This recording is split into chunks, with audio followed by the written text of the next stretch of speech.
Stay tuned for the Joan Quinn Profiles. As an editor for Andy Warhol's Interview, the Los Angeles Herald-Examiner, LA Style, and Detour magazines, Joan covered the social set, the Hollywood hotshots, the international art scene, the mysteries of food, the excitement of travel, and the fabulous world of fashion. Joan continues to find creative people on the cutting edge who make things happen. Here's Joan Agajanian Quinn. Hi, I'm Joan Quinn, and welcome to the Joan Quinn Profiles. Our guests today are author Carl Nelson and painter, filmmaker Philippe Mora. We pre-recorded Carl Nelson's interview, so we will roll that in for you right now. Hi, I'm Joan Quinn, and you're watching the Joan Quinn Profiles. Author Carl Nelson was born and raised in Pittsburgh, Pennsylvania. He's a graduate of Annapolis Academy, and we'll talk to you a little bit later about his first career in the Navy. Carl earned a doctorate in international business at Alliant University and is a professor at the California School of International Management. Carl, Annapolis, how did you choose it? You were in Pittsburgh. Actually, Joan, it chose me through a friend of mine. Oh. I had gone to boot camp as a sailor and was waiting for orders to my first sea assignment when I got a telephone call from one of my best buddies. Oh. And he said, "Would you like to go to Annapolis?" I said, "I'm not even sure what that is, but I think I would." It turned out that his father was aware of an alternate appointment to the Naval Academy, and I was fortunate enough to go there. So I owed a big change in my life to my best friend, George Fraser. Isn't that interesting? It did choose you then. Yes, that's right. But that led to a 33-year career. Most exciting, interesting life that a fellow from Pittsburgh could ever wish for. I had command of a cruiser, a guided missile cruiser, a frigate with helicopters on board, and a salvage ship, and then I had command of sailors and Marines in the Delta of South Vietnam during that war. I was going to ask you, one of the things, I guess, that's part of that life is 4 tours of duty in Right. Vietnam. What is a tour of duty? Well, tour of duty on the ground in Vietnam was 1 full year. And Is that it? A tour takes a year? A year. I see. I also had 3 half-year tours aboard ship in the waters off of Vietnam, fighting the war from the water. I see. So So we it's separate different. the difference there. And you can have, if you're on a tour, you can have different participation, I guess. Different, and each one of my tours was totally different. First was salvage work off of the South Vietnam, and then as an ASW skipper of an ASW ship in the waters off of Vietnam, and then a cruiser toward the end of the war, and then on the ground in Vietnam. I see. So how long did it take you to become a captain? Took me 25 years. And were you riding in the Navy? Did you start riding? Writing, that's my secret, Joan. You're dragging it out of me. Actually, Were you writing then? When I was on the ground in Vietnam, I stood there looking across this ugly piece of ground and the rivers and the tarmac where the helicopters came. And I said to myself, someday I'm going to write a book about this place. Oh, you did? And so I began writing while I was in the service, but then I took it up seriously after I retired. What were you doing? Were you just jotting down notes, or were you actually writing a story? I had a legal pad, yellow legal pad, and I was writing what I thought was the first chapter of a novel. Oh, you did. And then that chapter didn't turn out to be the first chapter. It's like chapter 13. I had to rewrite the entire book several times. But you've written a lot of nonfiction books and a lot of articles. Yeah. Were those all having to do with your work? In my work as a professor, in my in international business specialty. I wrote 7 nonfiction books, actually 8, including my dissertation, and then lots of articles about international trade and international economics. Then you wrote 3 books. So we're going to talk. You did Secret Players, The Advisor, and Madam President. Madam President, yeah. And The Admiral, which Yeah. I have here. I'll Yeah. hold this up. Yeah. And this is the one that I've read. Let me did I hold it up and take it away? Sorry. But I love this cover. I haven't seen this. This is Yeah. the first. This is the second book. That's the second book. And this tells us the story of the secret players where.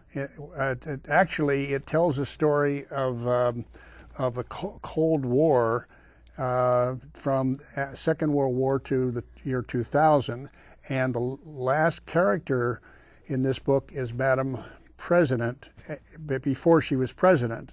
Her name is Abigail Cass Steele. And what was she doing in? In this book, she's a great-great-granddaughter of the Cass family, which is a prominent family in Michigan.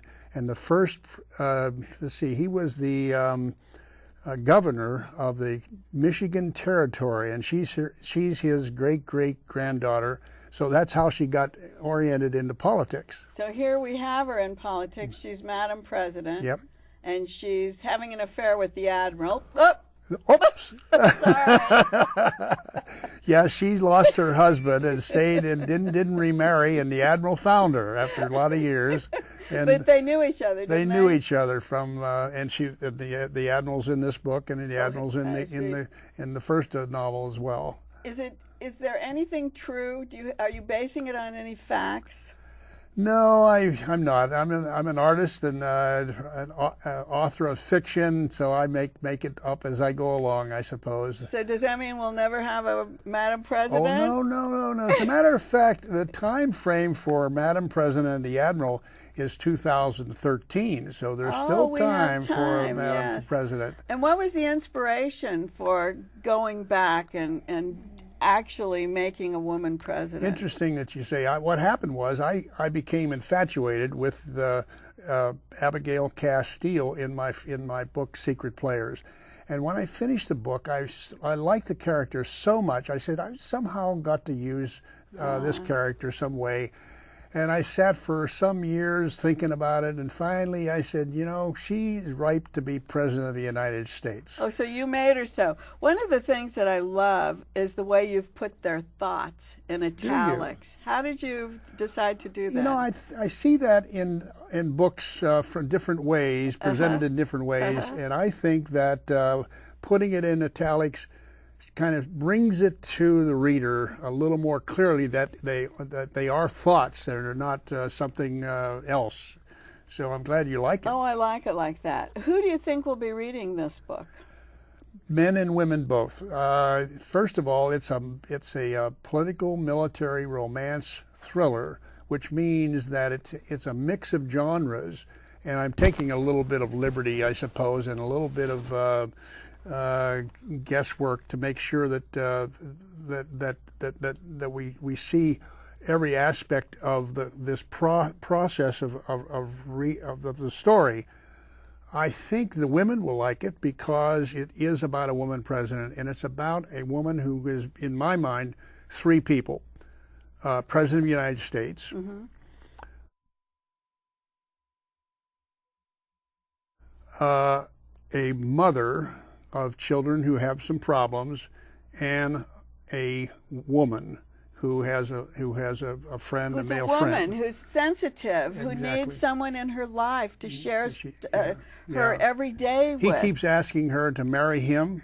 She keeps postponing it, and that's part of the story. The background, the history part of it, and the Indian Ocean problem and the oil supply problem. We're talking about the Admiral. She sends him out to look that over, and that's a very important part of our life today. Well, as it turns out, that the one real part of this story is the Asian at sea experience, and the islands called Spratly Islands. Are they real? They're real. And I learned about the Spratly Islands when I cruised those waters years ago. And so I went through building the story. Oil became the issue, the major issue. Spratly had oil. China tries to take them. America has to decide, are we going to fight China or not fight China over the Spratly Islands? And that's her duty. That's what she has to decide in the book. And I think it's really exciting, and I think it'd make a great film. Have you got too. any ideas? I do. As a matter of fact, Joan, you've caught me in the act here. When I sat down to think about the book, I said, I want to produce a book that has possibilities of a movie. And so that's what I've done. Did you cast it in your mind? No, but my friends have. Oh, Every one of my friends they chose it? I won't tell you. No casting. I have friends. I have wives of some of my friends who have already cast it, but who knows what will happen. Well, I think it's really a good read, and thank you so much for being with us today. Thank you very much for having me. See you next time.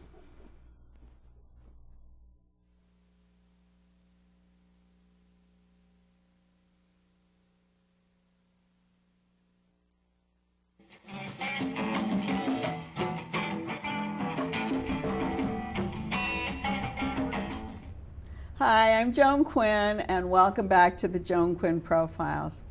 I'm here with painter, writer, director, producer, Philippe Mora. He was born in Paris, but as a child moved with his artistic parents to Australia. He graduated from University High School and La Trobe University in Melbourne. Give us a rundown of that family and the group of people you were with. Look, you left out one thing, catering as well. Oh. I also do catering on Good. occasion for my movies. For your movies, right? Yeah, my parents ran restaurants, actually. That's right. And the restaurants turned into art galleries. Ah. And then my parents were very involved with the now famous, the artists in Australia like Arthur Boyd and Charles Blackman, Sidney Nolan, that whole group of artists. So I grew up around artists. I had a very unusual childhood, bohemian childhood. But also, when you say that the restaurants morphed into art galleries, they were showing artists' paintings in their cafes way before people thought about doing that. Well, they did, and a lot of these artists only had their paintings. They had no money. So they gave artworks to my father and mother in place of paying for the food. But they actually hung them in the cafe, right? Absolutely, and they're famous paintings now. Joy Hester is a famous Australian artist, and her first exhibition was in the Merker Cafe. My mother's name is Merker. She's still a very well-known artist in Australia. She's 80. She just had an exhibition of new work. Is that right? So she's painting every day? She paints every day. And the rest of your family, your brothers? My brother is my youngest brother is Philippe Mora, who's quite a well-known actor. A film he made that got some recognition here is called The Castle, a very funny comedy. And my brother William is an art dealer, and he specializes in Australian Indigenous art. Oh, he does. So here, that whole artistic family, the apple doesn't really fall very far from the tree, because you just had your paintings shown in London and Sydney, Melbourne, Los Angeles, and going back to the 60s, you just had a great exhibit at the England Gallery. I love this. And tell us about that, because it took us way back. Well, what happened was in 1967 I went to London, which was, if you're a young Australian artist, you had to do that then. It was a pilgrimage. And I arrived in London, and it was swinging 60s. So almost immediately I got a job illustrating for the Beatles, which was very lucky. And I worked for a magazine called Oz as an illustrator. And that was for Australia, Oz? Kind of. It was also the Land of Oz. It was a pun. It was a pun. I see, okay. And it was quite a radical magazine, but very successful. And I got involved with a bohemian crowd then, including Eric Clapton, who was my flatmate, He was doing cream. But he was from Australia, right? No, he wasn't. He was English. Oh, he was So we English. lived in this great place called the Pheasantry in Kings Road. It was jumping. There was an artist there called Martin Sharp, who was Australian, who did now famous posters, Bob Dylan. It was the 60s. And it was, again, a very artistic environment. George Harrison would come up all the time because he was great mates with Eric. And it was Eric who gave me money to make my first 90-minute film called Trouble in Melopolis, a musical. Oh, it was. And so he was the producer of my first film. And we had a lot of Australians in it and English people, and Germaine Greer was the star of the movie. And while she was starring in the movie, she was in the apartment writing the female eunuch, which we didn't know. Writing her great. Yeah, she was actually a great singer. She could have had a great career as an actress singer. Is that right? Yeah. So why did all those Australians go to London? Why was it that kind of thing? It was like... I don't know. I mean, there was the bond between Australia and England, and if you wanted to do anything in the arts, really, it was pretty limited in Australia. So London was jumping. So Barry Humphries, you know, Dame Edna Everage, he went there, Germaine, Bruce Beresford. Right. There was a migration. Olivia Newton-John, everyone ended up in London. And you all kept your accents, though. You didn't pick up you've been in LA for years. You didn't pick up a American accent, and those people all still sound like Australians, not English even. No, I don't know. It's an interesting thing. I mean, it is easy for an Australian to speak with an American accent if you really have to. But I like the Australian accent. But so when you just opened this show with this, looks like your son Dominic on the cover of this, Eric Clapton came. What a surprise. Eric Clapton came and he opened the show. He was very gracious. It was a blast to see him.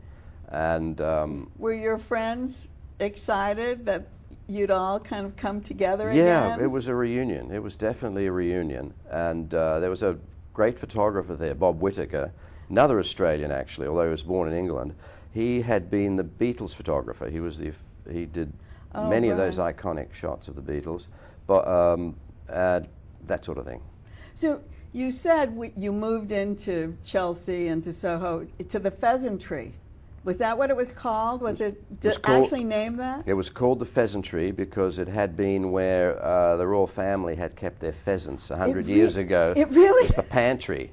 Is that basically right? The pantry, and so there's a building there now, and then famous artists lived there, and as a footnote to that, the model who was the basis of the woman on the Rolls Royce, that little logo, Ecstasy, I think it's called, that woman, yes. She was being the previous tenant of where we lived. At the Pheasantry. At the Pheasantry.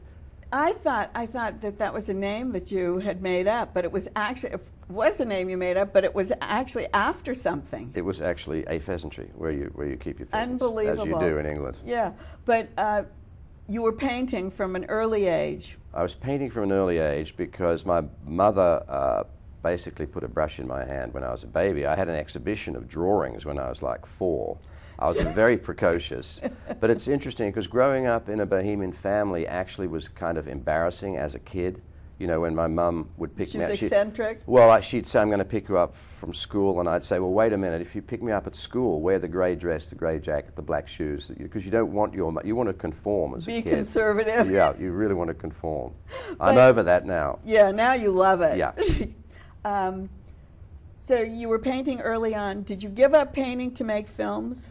I was always painting, but just I'd stopped painting like 24/7 when I started making films. And I started making a lot of films. I've made about 30 films. And you made films actually when you were young, too. So those two must have come together, the painting and the film, at the same overlap. They were always simultaneous. So why did you start making films? I loved movies. And we lived in the city in Melbourne and close to all the cinemas. So whatever movie came out, I would see. And there was an interesting thing then in the late 50s and early 60s in Australia. They were called hour shows. And they had a newsreel, a cartoon, shorts. And so it was a sort of a mixture, a compilation of things. Just an hour? An hour. It was an hour show of the latest newsreels and cartoons. Oh, like that? And at the movie theater? Yeah, Three Stooges and all that sort of stuff. But I saw every Hollywood movie, and I became really obsessed with movies, and I would mark down, I'd grade each movie, and then my dad bought me an 8mm camera, and then he bought me a 16mm camera. So I started copying films I'd seen. So he was encouraging to you. He was very encouraging, and in fact, my dad's interesting in his own right. He became one of the heads of the French resistance. He was born in Germany, German Jewish, and he came to France, and he actually had wanted to be a film director, but he was studying medicine at Berlin University. Another interesting footnote, his landladies in Berlin were Erich von Stroheim's sisters. And so they would show him the photos. Dark Erich von Stroheim, but they show him letters from Hollywood and how it's so. I think, yes. and my dad, of course, the Second World War destroyed a lot of people's plans. So I think, in a way, he encouraged me to be a film director because he'd always wanted to do it. It was living through you. And as you said, you have a long list of films that you made, but I think one of the probably best known ones was Brother, Can You Spare a Dime, at which time you collaborated with Sandy Lieberson and David Putnam. Yeah. Well, Brother, Can You Spare a Dime, unfortunately, more relevant than ever, was about the Great Depression. And I love that film. Oh, so do I, but thank you. So that was quite an epic research project. I went through thousands of films and newsreels of America in the 30s. I wrote it. You wrote it. And I had the idea of doing a documentary that would immerse you in the 30s rather than lecture you on the 30s. So there's no narrator. And then I realized that FDR was my main character, but I needed a sort of counterpoint, so I thought James Cagney would be great representing every man. So we got the rights to about 8 Cagney movies and cut them all together so that he's a continuous character and FDR's a continuous character. And it's the story, it's the 10 years of the Great Depression. I fell in love with America doing that movie. Is that when you did it in London? I did. Right? We finished it in London. I researched it in New York and LA, but we finished it in London. So talk about this new film that's just about finished, Gertrude Stein. Or is it finished? Or is it ready? It's 99% finished. We're just editing the final touches. I was just in Tibet in October. Tell us a little bit about that. Was that in connection to Gertrude Stein? Well, it turned out to be. I was invited by a Chinese film festival in, I don't know if I'm pronouncing it correctly, but Qinghai, Qinqhai film festival in the roof of the world, the Tibetan Plateau. And it was quite a huge film festival. And I was invited because I'd made documentaries. It was a documentary film festival. And then I realized, my God, I'm going to Tibet. I've got to shoot something. Oh, that's how you were thinking? Yeah, I was thinking. So I brought my camera along, and the Chinese said, I said, is there any restrictions on shooting? And they said, no, shoot whatever you want, which was interesting. And we went to monasteries. We went to a 600-year-old monastery, the Kambum Monastery. Getting back to the Gertrude Stein thing and how it relates, this is a faux documentary or a mockumentary. Oh, it is. In as much as the conceit of the film is that Gertrude Stein didn't die in 1947. She just went under the radar.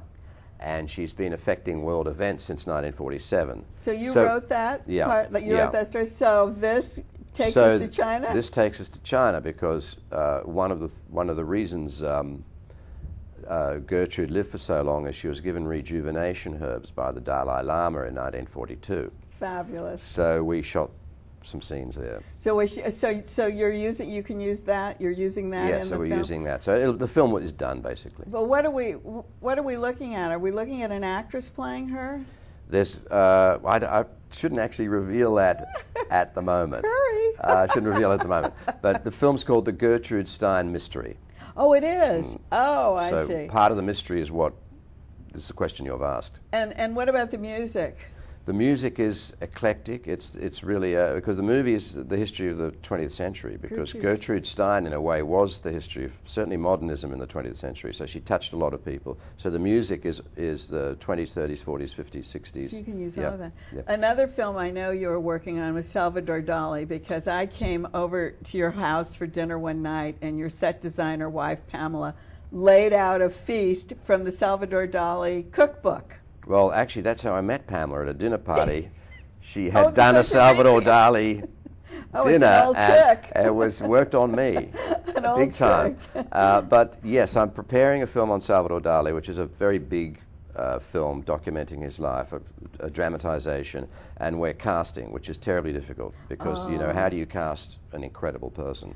But we'll find someone who can do this. And but not only is he incredible, we're covering his life from 20 to 80. So it will be an actual depiction. It'll be a movie about his life, not a documentary. Like No, you've it'll done be a before. dramatization recreating the highlights of his extraordinary life. And then did you write it? I wrote this one, yeah. And how did you research it?